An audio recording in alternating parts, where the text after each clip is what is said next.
All right, this is the follow up, and we are following up today on a series of panel conversations I had on George's Base Chat entitled Diversifying Your Efforts. My guest today on the follow up is the great Mike Pope. Mike, thank you so much for making yourself available and welcome to the follow up. Well, thanks for calling me the great Mike Pope. I appreciate it. I'm glad to Of be here. course, of course, of course. So, for those watching, for those listening, let me just give you a little bit of breakdown or backstory why I thought would be great to talk to Mike today. In the panel conversations concerning diversifying your efforts as a musician, um, I was talking to a number of musicians who not only have a full workload as a musician, but who also branched out into other businesses, into other jobs, so to speak. And one name that kept coming up in my mind was Mike Pope's name because I know Mike to be a fantastic bass player, having played with Chick Corea, having played with a variety of groups. By the way, I highly recommend checking out Jeff Keezer and Joe Lockey group with Mike that Mike also produced. Amazing. Um, so, but aside from that, he also branched out into preamp and amplification design. Right now, and Mike can probably give you more of a breakdown on that. But right now, it's my understanding that every Fodera bass that goes out has a Mike Pope preamp in it. And I thought that that alone already is something that's totally outside of my comfort zone. Like, I don't like dealing with electronics, period.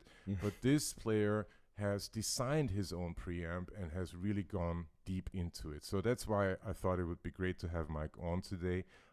Mike, let me open it up to you. Bass playing and designing preamps. How do you go about this? I mean, that alone is already a story right there. But just tell us, like, how did it get started, and maybe we can take it from there. It was super organic. It was just I had been I had been playing. I'm not going to mention other brands or anything, just for the sake of whatever, not pissing anybody off. But I was playing a particular bass, and although it was a really fabulous, beautifully made instrument, it just didn't have that certain something that I was looking for. And I was after having moved to New York, I was hearing more and more, Fender, Fender, Fender, Fender, Fender, and Mm-hmm. six string bass already had a it was at that time was new enough that people were still pretty leery of it. Mm-hmm. And I really wanted to try to get in front of that. So I through I don't know if you remember the incredible bass player Ned Mann. Do you remember Ned? I know the name, but I His never met him. Well, his brother David Mann is a saxophone player Yeah. and a producer and composer around New York, and Ned was an incredible electric and acoustic bass player and studio owner and really good Mm-hmm. audio engineer. And he unfortunately he got ALS and died Mm. very young. It was very sad. It was really a tragedy. Mm. Um, he I was explaining to him my, like, gosh, I'm trying to, figure this whole thing out. And he's like, this company Federa is doing this interesting stuff. So Oh wow. I just, he introduced me to them, and I went there, and we hit it off, and we were both kind of had a common goal. And it just so happened that were, they had already had Seymour Duncan make them some of those dual coil pickups, and they weren't Right. really certain like how to implement them. Like they they just were. It's a long technical story, but the Mm. short version is that they basically were placing them kind of in the wrong spot, and not wiring them in an optimal way to get the sound they were looking for. Right. So at this point, I had this bass that was like, I it was a very expensive bass, and this was really stupid, but it's just me. I took all the hardware off of it, and I got a router in my kitchen Oh in wow. Brooklyn, and I routed a humongous hole out of the front of it. And that was the day that I learned that you can't freehand with a router. Yeah, And yeah, that's yeah. not- So, um, but yeah, that's how you learn to build things. You got to break things, right? yeah, So, that's true. I had this base. So they were like, well, look, man, we don't have covers for these pickups yet, but they just used some blue painter's tape, and we literally just stuck them in my bass and taped them in place and wired them kind of the way that I had suggested. And all of a sudden they were like, holy crap, there's the sound. That was the essence of the sound that they were looking for and that I was looking for was there immediately. So it was kind of a convergence. They had more resources than me. They knew more people. They had taken it further Right. from a practical standpoint, Right. but conceptually we were both very much on the same page. And so that I guess that made an impression on them, and ultimately they said, hey, do you think you could build a preamp? Oh, wow. And I said I've never built one before, but let me look into it. And so I did, and it turns out that it's not it's not a particularly difficult thing to do for somebody with some experience in electronics. Right. I have an uncle who's an electrical engineer, and he kind of helped to talk me through some of the circuits, like in some of the standard old circuits, like from National Semiconductor published this book years ago called the Op Amp Handbook, I think is what it's called, and so he basically taught me. It was pretty interesting in just a matter of a few days, kind of the basic fundamentals of how these things worked. And Incredible. so I tinkered and burned things up and distorted things and burned my fingers and whatever else until I finally got something that worked, at that time it was just almost just let me see if I can do this. It wasn't even and then we put it in a bass, and they sent it to a one of their big customers in Japan, and they really loved it. So all of a sudden I was a bass preamp designer, Wow. which was weird. So which was something I was sorely unprepared for, really. And I should point out, to any electrical engineer out there, I do not consider myself to be an electrical engineer. There's just a ton of stuff I don't know anything about.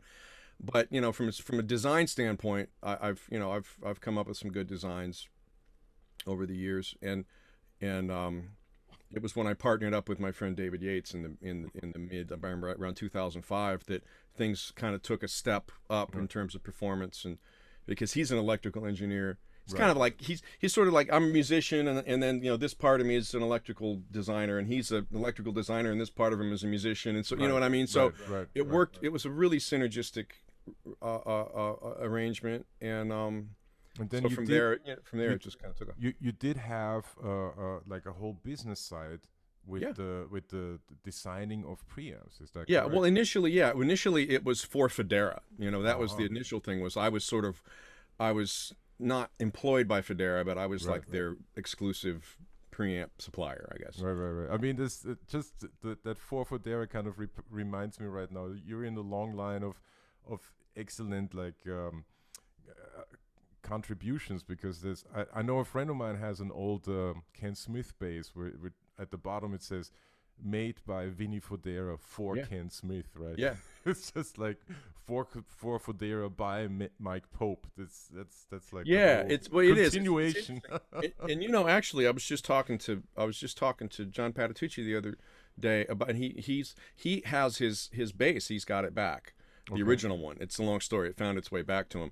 Wow. And but that bass was actually, I think, the last bass or in the last batch at least that Vinny built.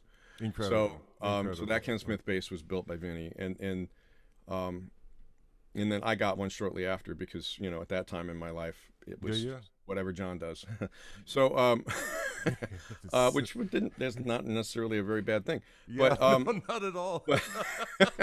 But it's still happening, right? I know. I'm always like, God, man, are you ever gonna slow down? It's like, gee whiz, man, he just keeps kicking ass. But anyway, but yeah, so that was interesting. And then mine. I bought one a couple years later, and it was made by I don't know who the new manufacturers were, and it was also a very fine bass. I mean, it was great. Right.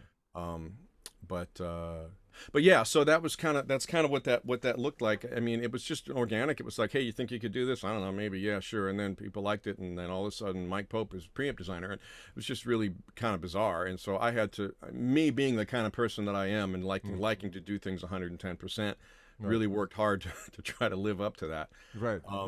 and with success sometimes and not other times. Well, I mean, but it does speak to the, and maybe we can sort of segue into this underlying idea of the redefinition of being a musician, right? Yeah. Um, this a lot that came kind of to the forefront at the panel conversations was that partially out of necessity, partially out of interest, all of these musicians who were part of the panel made it part of their life that Hmm. yes, I see myself as a musician. I have a full workload. I play all the time, and these are people who are like go from the Count Basie big band to the Duke Ellington big band, constantly on the road, Hmm. constantly either in Broadway pits or playing gigs or doing recordings, and at the same time, I have this other interest, right? Or I have this other personality, this other life, and I do want to see both grow, right? Hmm. And I don't think that there's anything wrong with it. I'm speaking for them right now. Hmm. So maybe ask or maybe give us your 2 cents on sort of the redefinition of what it means to be a musician. Is that something is that a reality in your opinion? Is that something that's perhaps that we should seek out or that young musicians seek out, or where's the cutoff line? There's a lot of questions that kind of at least come to my mind. If you're a young musician, do you see it that way? If you're, established musician, do you branch out? Yeah. Well, I mean, gosh, it it's such a chock full of details kind of question. Yeah, for sure. And I can uh, for me, it was just sort of like, well, I mean, I'm a musician and I'm having some success, but at the same time, not enough really to pay the rent. Right, And right, admittedly, I have always, and Henry Hay used to tease me about this a lot. I have always been better at making money than holding on to money. mm, But my thing has always been that I've just wanted to live a lifestyle at a certain level, right, and so that required more than what I was making. So I I lived more comfortably than a lot of my peers through that period. I mean, right, I was right, the only guy with AC in my apartment and blah blah blah. What that could, that sort of thing. It just because when you're just getting started, you're not making anything really. So right, this was just an opportunity for me to have an income stream that was sort of a situation where I can just sit down and work my ass off for a few weeks and build a whole bunch of preamps and then just set them aside and then I didn't have to worry about it. And then when they needed them, I ship them, they right. put them in, I get paid. That's that. It was a nice sideline. It really It didn't was interrupt my playing business very much. very kind I of mean, my playing career very much at all. You know what I'm saying? buttoned up. Yeah, yeah, yeah, Yeah, yeah, yeah, yeah. exactly. So but that was a nice thing. But in retrospect, it really very quickly blew up into something that consumed too much of my time, Mm, and something that I feel really engaged a part of my mind that I like to entertain, but that was very much in conflict with the part of my mind that was the natural musician. right, right. And it became an enormous distraction and Mm, became very difficult to switch gears from build preamps, go play a gig. Just right. mentally was really hard, and it even got to where I began to just practice that, Oh just practice wow. the transition from Right, right. that. But it really got to be a drag after a while, and so that was when I started restructuring things and getting myself less and less directly involved in all of it, Right. which has culminated ultimately in the last few months of me just selling the thing, and the guys at Trickfish now are handling the the Mike Pope products, Right. and then my partner is handling all the Federa stuff, and Right. so it's all the same preamps, but I'm not in it. Right. But I'll say this, and I think this is one of the sort of the biggest sort of catch 22s in this discussion, and that is that as you probably have at least witnessed, if not experienced directly, sometimes having a backup plan is the first nail in the coffin of a music career. I mean, sometimes it is, Yeah, yeah, and yeah, not always, but sometimes. yeah. And so it's a very tricky balance between work my ass off as a dedicated artist and make money. Right, um, right. but I really feel like the your age Mm. slash point in your life, Yeah, yeah. that you're at is one of the big determining factors in terms of that decision making. And I'll give you an example. My daughter, uh, my oldest daughter, is studying at Manhattan, the Manhattan School. Yeah. She's an opera singer. She's studying with this amazing opera singer named Catherine Malfitano, and it's a big deal. And she's really kicking butt. And she's just turned 20. But in her case, I just looking back at my career and looking back at how my situation developed. Mm. In her case, I just basically made the decision that, look, get as big a scholarship as you can. And she got a nice scholarship. Get as big a scholarship as you can, and then just your job is to be an opera singer. You're not going to pay for anything. It's just because. And I will say that she's the kind of kid who won't take advantage of that. She's just, you know what I mean? She's Right, just a really right, dedicated hard worker. So I'm like, look, this is your deal. Your life is covered for until you're 25, basically. And by right, the time you're 25, you're going to know if you've got a career in front of you or not. right, You know what I right. mean? Yeah, So I felt like that way she could go right. all in, because that's the best chance at a career like that. Yeah, Sadly, yeah, it's yeah, it's it's kind of it's a do or die situation. So, but for someone like for a 40-year-old who's been dabbling with a music career, and is trying to balance a a a a business career or some other completely unrelated kind of hmm operation.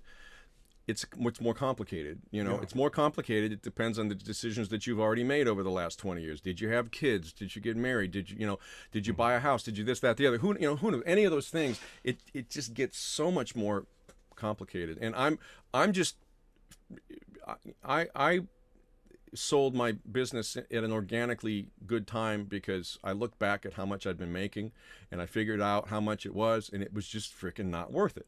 It's right, just, right, period. It wasn't worth my time. And at that right. point, I'm like, okay, well, that makes it easy. Yeah, yeah, yeah, yeah, yeah, yeah, for And sure. I'm honestly, I'm much happier. Not it's really fun to think about that stuff, and it's really fun to kvetch with engineer type people and folks that I wouldn't normally connect with. Um, it was nice to know I could do it, but I just have gotten old enough that I just don't really care. I don't care that I could. It's great. I could do it. Wonderful. That's terrific. I could do a lot of things.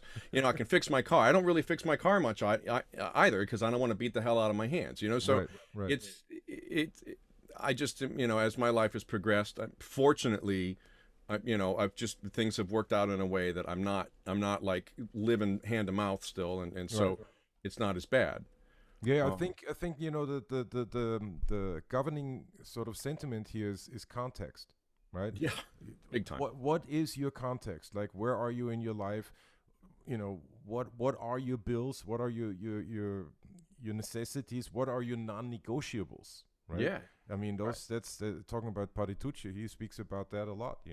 What are your non-negotiables musically and or life perspective, etc., etc. I find it interesting. The idea of being a musician, has, in my opinion, definitely changed to where the definition that I grew up with was like you play one instrument and one instrument only, and Yeah, that's it, right? right. If you as much as look at a piano, look at a guitar, look at a drum set, no, you Right. play one instrument, right? Right. So seeing it from that point of view, which admittedly is extreme and is passe and is old-fashioned and whatnot. Right. I do believe that there is this shift in understanding of, okay, well, I am a musician. I am going to, speaking from a bass player's perspective, I'm gonna double. If that's Right. my wish, of course. Is Mhm. nobody's telling us what to do. If I want to, I will be a doubler. I'll be, electric and upright. I will learn how to play the piano. I'll learn how to play the freaking drum set if I want to, right?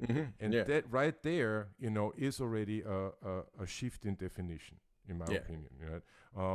And then, taking that a step further to, okay, I'm going to produce, I'm Yeah. going to engineer, I'm going to make sure that stuff sounds good, like all of those things in the old definition would not have been like there's an engineer for that, there's a producer for that, right? Right.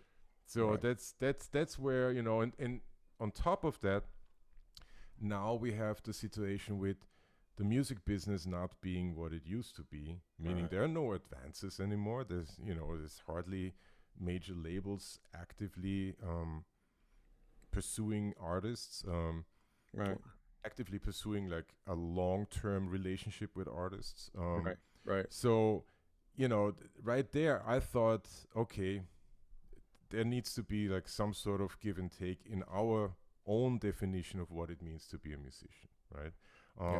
That I find very interesting. Aside from the daily wherewithal in dealing with two streams of income, right? But just as a sort of mindset idea. Is that something that you would agree with, or less so, or? No, I mean, I definitely agree. I think that Oh, so you don't have to agree. no, but I do. Yeah, but no, but I do. And I wouldn't. I wouldn't if I didn't. But I do agree with it. I think that even if you're just looking at a music career, for example. I mean, Right. even if we're looking back at how things operated in 1965, Right. it's which is something I only know about from books because I was Right. born in '70. But anyway, the reality is that there's always been in music career. There's been the music aspect of it, and there's a managerial aspect of it, and everybody has. I mean, some people are better at those two things than others, Right. and Right. we all have seen people that are very good at the managerial / marketing part of it that are like okay players, right? Yeah. I mean, we've Right. all seen that. And we've seen the opposite. People that just absolutely knock you out and they don't really get anywhere, or they don't get as far as they should, or whatever, And so, even that is already requiring, if you're going to try to manage yourself, it requires a sort of a multitasking. Yeah. exactly, almost like a left brain, right brain kind of thing. Right. Although supposedly that whole left brain, right brain thing is kind of going the way of the dodo. That's currently not as true as they thought it was, but anyway, but we for me, for example, with other income streams like when it comes to producing, right? Producing and engineering records, Right. of which I've done a good bit, and I really do enjoy a lot. I mean, that's something I really enjoy. I enjoy way more than designing preamps for sure. Yeah. But one of the reasons that I really am still into that is because what I really had, I think, as a preamp designer, as an advantage that very few people had, is not the ability to design preamps and not the ability to play the bass, but I think a unique ability to bridge the gap between those two things. I think that was really my skill. Yeah. More than, you know what I mean? More than just building preamps. Yeah. That And I makes feel sense. like that skill really applies to engineering big time. Right. Being able to take the engineering aspect of it and apply what I hope is a fairly high level musical concept to it, and make those two things really talk to each other synergistically, or Yeah, work together. Yeah, makes a lot of sense. Makes a lot. Just let me just add to that Yes, real please. quick, because you in one person you are Leo Fender and the people that Leo Fender talked to. Because Leo Fender was not a musician, right? He was an Yes. engineer, right? Right. And he talked to musicians who gave him all these hints and all these topics and all these Right. these things, and he just put them together. In one person, you are now Leo Fender and the people he talked to. Well, you picked a pretty heavy guy to Yeah, compare. I know. I mean, but I get your point, and Yeah. and that is that is, I think, a really valid point because the point I'm not going to compare myself to Leo Fender. That's like people comparing themselves to Bach or something. I know that is a high. But it's really high. It's- But your yeah. point is taken. So but I think that there still those kinds of relationships exist, right? I mean, there Right, are right, all kinds of engineers who really don't have any sense for music, right. or very little, and even one guy who I remember talking to, who was an amplifier designer, who I talked to about, would you be interested in checking out a preamp and plugging it into your thing and see what you think of it? And he's like, well, I really wouldn't know what sounds good. Oh wow. Just an engineer.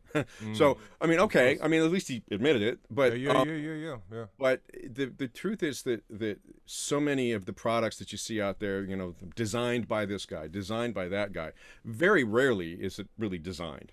Mm, It's their input that has really contributed to it. But there aren't very many guys who go on a gig and man, this is not working for me because X, Y, and Z, and be able to come home on their own bench, take it apart, change parts, and then go out and play another gig with it. yeah, And yeah. that is a skill. That's a skill that's important, but I also think that a lot of it comes just from being a slightly fearless about, Right, right, right. Yeah, for because sure. people get afraid of it. They don't want to screw with it. And Yeah, I just, guilty. Yeah. yeah, well, yeah, I mean, and that's understandable, man. I mean, God knows a lot of people look at my bass, or a lot of the boutiquey basses, and they're like, that damn thing's got 12 knobs on it, like what the hell, like a Mm, lot of people just don't want to deal with that, and I right. get it. It's fine. I mean, I completely, hence the craze over like one knob kind of devices, and that Right, sort of thing, right, because right. um it's just a set it and forget it. Yeah, yeah, but it also, coming back to your point of producing, like Mm, being the two personalities, the two people in one, right? The hmm fearlessness, the kind of, I can do this attitude, or hmm going, 110%, as you say. hmm Um, that of course must influence your producing. That's the At least that's my assumption right now. Yeah, it does, and it's kind of it's a little bit of a curse because Mm, when you own your own studio and it's in your basement, mm, then potentially no record is ever done. yeah. Because you driving around, you're like, oh man, that verb on that one note is really driving me crazy. It's like it's mastered, it's finished, but you know what? Let me just run down and pretty. You're like, oh my God, it's like that meme that was floating around where the brain is talking to the girl in bed and Oh yeah, and yeah, yeah. you asleep, and it's like you need a little less reverb, and the last frame's just wide awake. Wide awake. That's me totally, except I'm not in bed much longer. I'm like down in the bed. So it's terrible. Um, but yeah, that's a I really do enjoy the challenge of recording, of recording music and really doing it justice, because the Right, studio is really a very unfriendly environment for a lot right. of the music that I play. Yeah, And yeah, I yeah. mean, Yeah. for acoustic jazz or even for opera, when I was recording my daughter's juries and stuff for her because she was remote this semester, I Right. mean, it's really difficult to record an opera singer in a dry little studio, you know? Of course, Um, of and course. we made it work. We did it, and it sounded fine. It didn't sound like a huge hall, of course, because it's not. Right. But those kinds of things, recording string quartets, recording those are I really love the challenge of that, because I have a very deep understanding of, well, not deep understanding, I shouldn't say that, but I have a long and detailed exposure to classical music in Right. particular, and so I'm very, very subjectively familiar with what this is supposed to sound and feel like, Yeah. Yeah. Yeah. and Yeah. so I really love trying to Re- bridge the technical gap to capture that. yeah. Recreating a sound, recreating a feel. Absolutely. No, no, Yeah. that makes a lot of sense. Well, listen, Mike. I mean, we could go on all day. Yeah, we could. But before I'll let you go, I did wanted to ask, and this is just my own curiosity. The Mike Pope Fodera bass, right? You Mhm. have that B string that strings all the way up to the Yes. top of the head, right? Yes. Um, Could you explain the reason behind that, or the Yes, I can. yeah. It's not the reason that most of the people who complain on Talkbase about it think it is.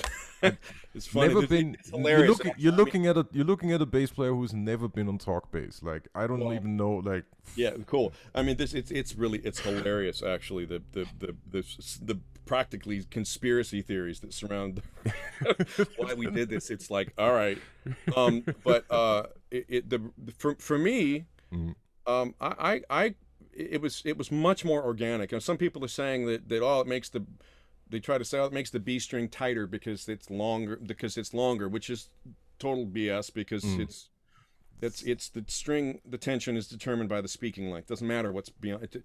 yeah, But number one, there's a difference between tension and compliance, and there is a difference.